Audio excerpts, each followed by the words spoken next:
पिछले वीडियो में हमने रासायनिक अभिक्रियाओं के प्रकार पढ़ रहे थे। रासायनिक अभिक्रियाएं कक्षा 10 में 5 प्रकार की पढ़ते हैं हम 5 प्रकार के। पहला होता है संयोजन अभिक्रिया। संयोजन अभिक्रिया संयोजन अभिक्रिया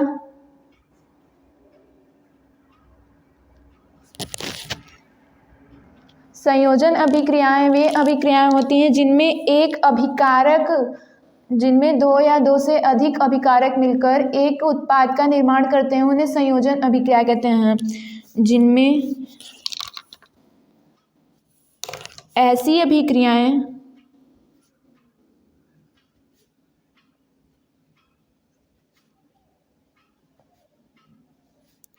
जिसमें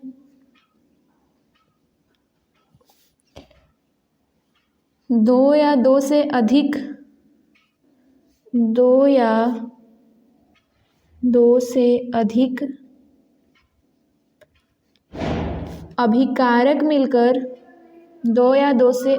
अभिकारक मिलकर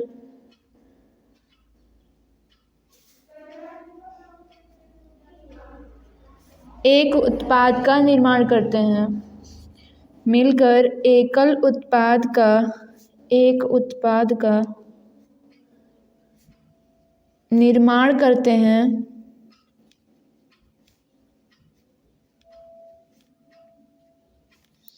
उन्हें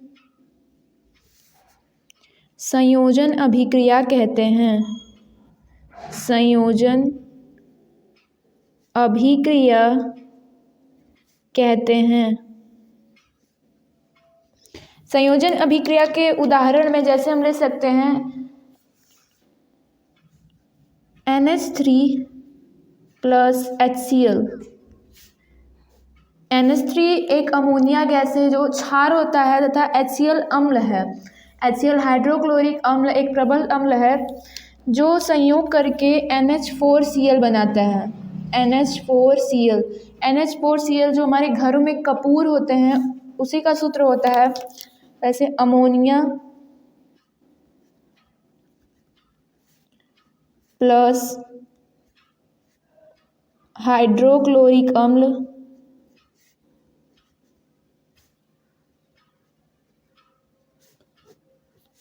अमोनियम क्लोराइड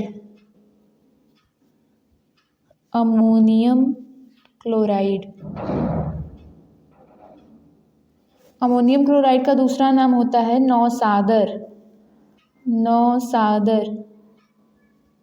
या कपूर।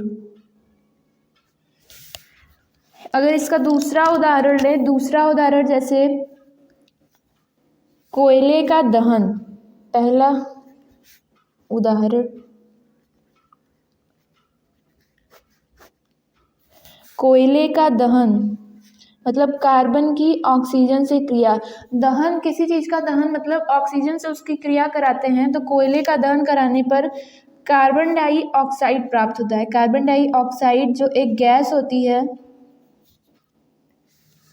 और ऑक्सीजन भी एक गैस होती है तथा कार्बन जो होता है सॉलिड होता है मतलब ठोस पदार्थ होता है। इसको इस प्रकार ये भी एक संयोजन अभिक्रिया होगी। ये कार्बन है हमारा और ऑक्सीजन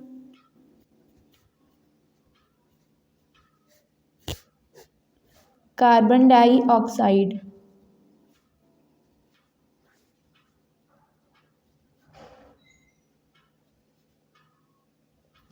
अब हमारा रासायनिक अभिक्रियाओं के प्रकार पहला था हमारा संयोजन अभिक्रिया।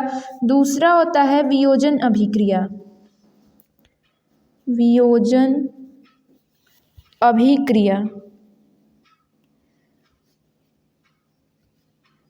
अभिक्रिया संयोजन अभिक्रिया का ठीक उल्टा होता है। मतलब इसमें दो या दो से अधिक अभिकारक क्या होते हैं? NH3 और HCl अभिकारक दो अभिकारक हैं मिलकर एक उत्पाद NH4Cl एक उत्पाद है। यहाँ NH4Cl एक उत्पाद का निर्माण करते हैं, इन्हें संयोजन अभिक्रिया कहते हैं। अब यही जब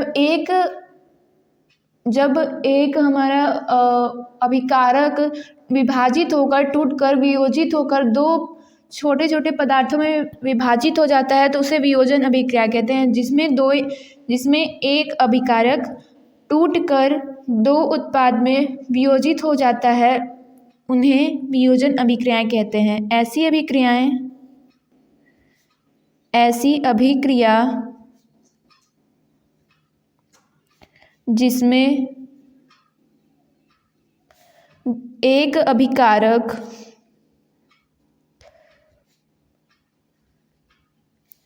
वियोजित मतलब टूटकर वियोजित होकर दो उत्पाद में दो या दो से अधिक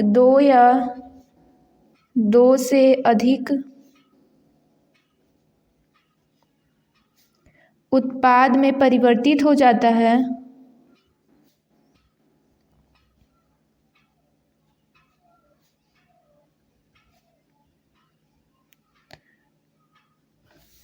उसे वियोजन अभिक्रिया कहते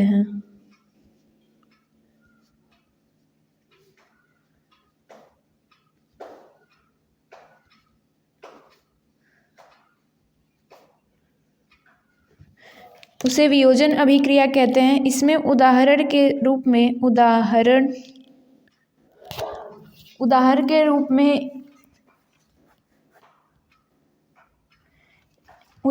रूप में यदि हम कैल्शियम कार्बोनेट CaCO3 इसको संगमरमर कहते हैं, जब इसका ऊष्मीय अपघटन मतलब ऊष्मा देकर इसको वियोजित करते हैं उसे ही ऊष्मीय अपघटन कहते हैं। यदि प्रकाश द्वारा वियोजित हो जाता है तो उसे प्रकाशिक अपघटन कहते हैं, और विद्युत द्वारा अपघटन होता है तो उसे विद्युत अपघटन कहते हैं।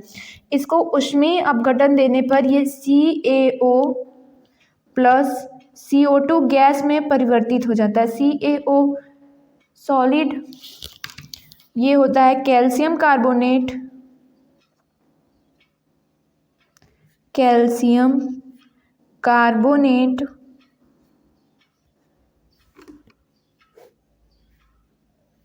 ऊष्मीय वियोजन करने पर ये कैल्शियम ऑक्साइड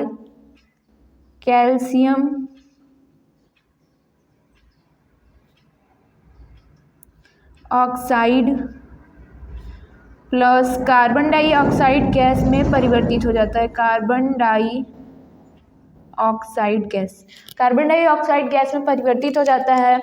यदि प्रकाशिक अपघटन की बात करें, दूसरा उदाहरण ले प्रकाशिक अपघटन का, तो जैसे AgCl सिल्वर क्लोराइड, AgCl को अगर प्रकाश द्वारा वियोजित करें तो हमारा जो सिल्वर होता है वो अलग हो जाता है, क्लोरीन अलग हो जाता है। ये Cl2 फॉर्म में गैस के रूप में बाहर निकल जाता है और ये ठोस के रूप में।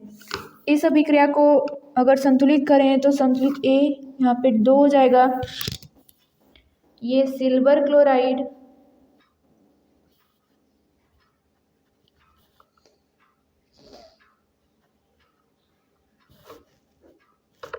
और ये सिल्वर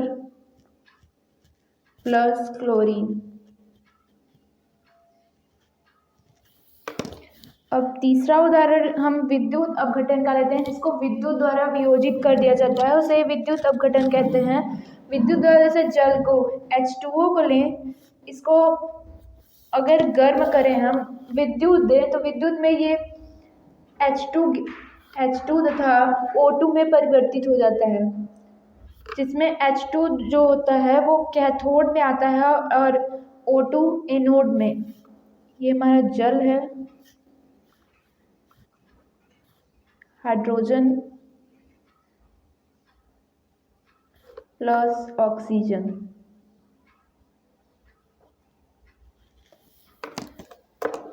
इस प्रकार यदि पोटेशियम क्लोराइड को वियोजित करते हैं, पोटेशियम क्लोराइड में जो पोटेशियम होता है वो भी कैथोड पे आता है और Cl2 जो होता है वो एनोड पे आता है।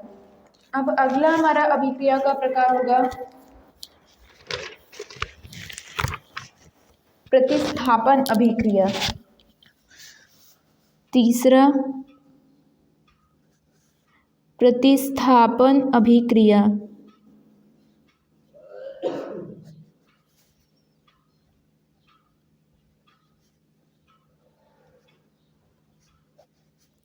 प्रतिस्थापन अभिक्रिया में होता है जब अधिक क्रियाशील तत्व कम क्रियाशील तत्व को विस्थापित करके उसकी जगह खुद ही बैठ जाता है, तो वो प्रतिस्थापन अभिक्रिया कहलाती है। जैसे सक्रियशीलता श्रेणी जो होती है उसमें जो ऊपर होते हैं वो कम क्रियाशील तत्वों को विस्थापित करके स्वयं उसकी जगह बैठ जाते हैं। तो इसकी अगर परिभाषा देखें तो वह अभिक्रिया जिसमें अधिक क्रियाशील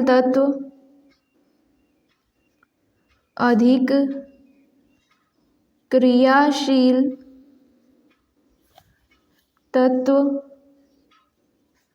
कम क्रियाशील तत्व को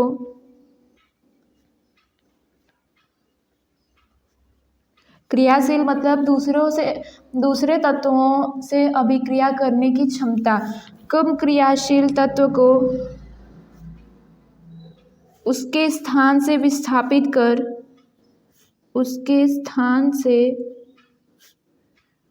विस्थापित मतलब हटाकर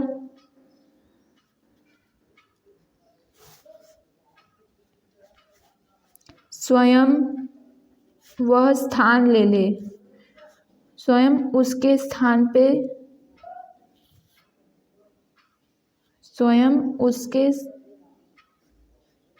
उसका स्थान धारण कर ले,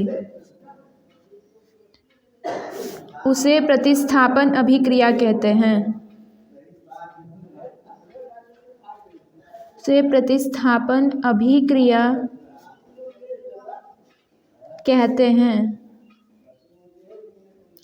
प्रतिस्थापन अभिक्रियाएं भी दो प्रकार की होती हैं, एकल विस्थापन तथा द्विविस्थापन।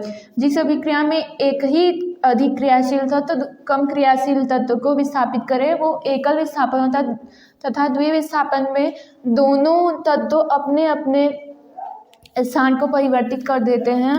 तो पहला उदाहरण होगा हमारा एकल विस्थापन का, जैसे जिंक होता है प्लस कॉपर सल्फेट। सक्रियता श्रेणी में जिंक ऊपर आता है इसलिए जिंक कॉपर को विस्थापित कर सकता है, ZnSO4 प्लस Cu में परिवर्तित कर देता है, जहाँ Zn क्या है, जिंक है, प्लस CuSO4 कॉपर सल्फेट है। ये ZnSO4 हमारा जिंक सल्फेट है, जिंक सल्फेट प्लस कॉपर। तथा दूसरा हम लेंगे जैसे द्विविस्थापन अभिक्रिया का उदाहरण NaCl plus BaSO4।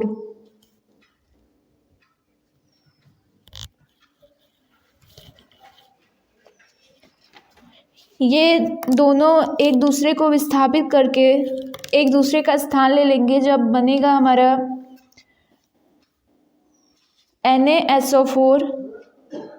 Na2SO4 plus BaCl2। यहाँ पे 2 NaCl। ये अभिक्रिया हमारी उल्टी भी हो सकती है, मतलब जैसे इसको उल्टा लिखा जाता है Na2SO4 प्लस BaCl2, जो कि हमारा मिलकर बनाता है 2 NaCl प्लस BaSO4, जहाँ Na2SO4 सोडियम सल्फेट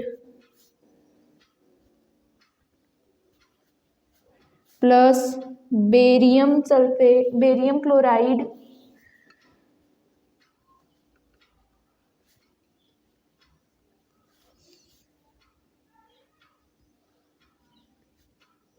ये हमारा नमक है, सोडियम क्लोराइड नमक प्लस बेरियम सल्फेट।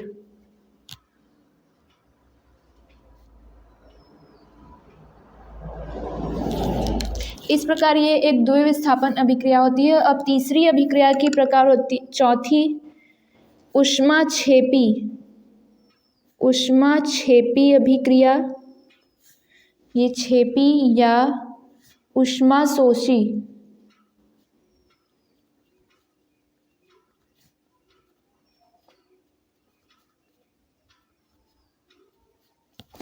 ऊष्माक्षेपी अभिक्रिया वे अभिक्रिया होती हैं जब अभिक्रिया के दौरान ऊष्मा उत्पन्न हो, उसे ऊष्माक्षेपी अभिक्रिया कहते हैं।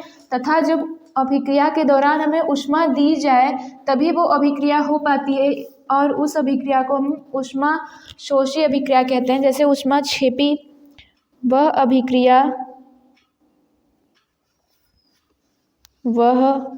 अभिक्रिया जिसमें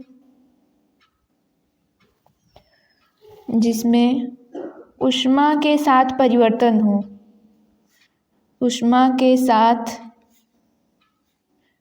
परिवर्तन हो, उसे ही ऊष्माक्षेपी या ऊष्माशोषी अभिक्रिया कहते हैं। जैसे ऊष्मा के साथ परिवर्तन हो मतलब ये यदि वह ऊष्मा ग्रहण करती है, यदि वह अभिक्रिया ऊष्मा ग्रहण करती है तो ऊष्माशोषी तथा यदि ऊष्मा उत्पन्न करती है, यदि ऊष्मा उत्पन्न करती है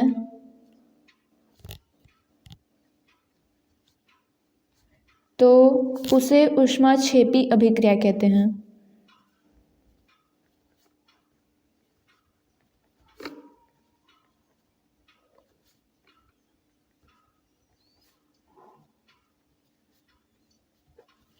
उसे ऊष्माक्षेपी अभिक्रिया कहते हैं। जैसे ऊष्माक्षेपी अभिक्रिया, जैसे कार्बन डाइऑक्साइड, जब गैस कार्बन का हम दहन करते हैं, कार्बन का जब हम दहन वायु में जलाते हैं तो वो और ऊष्मा उत्पन्न करती है। जैसे carbon plus oxygen gas carbon dioxide gas बनाते हैं, प्लस इसके साथ 94.5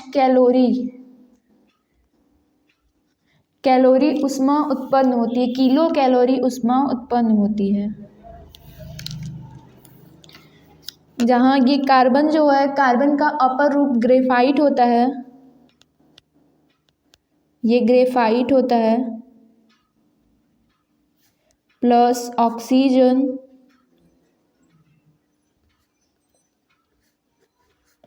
कार्बन डाइऑक्साइड।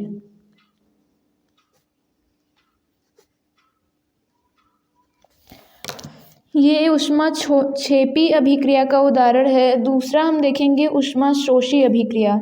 ऊष्माशोषी अभिक्रिया जिसमें ऊष्मा ग्रहण की जाए, जिस अभिक्रिया के दौरान ऊष्मा ग्रहण की जाए उसे ऊष्माशोषी अभिक्रिया कहते हैं। जैसे नाइट्रिक ऑक्साइड जब बनता है तो उसमें ऊष्मा की आवश्यकता होती है। जैसे nitrogen plus oxygen plus 45 kilo calorie ऊर्जा जब हम देंगे तभी नाइट्रिक ऑक्साइड बनता है। नाइट्रिक ऑक्साइड NO, यहाँ पे 2NO हो जाएगा। नाइट्रोजन प्लस ऑक्सीजन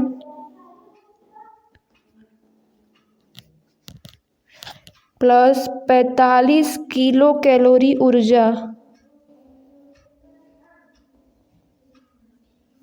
ये मिलकर बनाते हैं हमारे नाइट्रिक ऑक्साइड।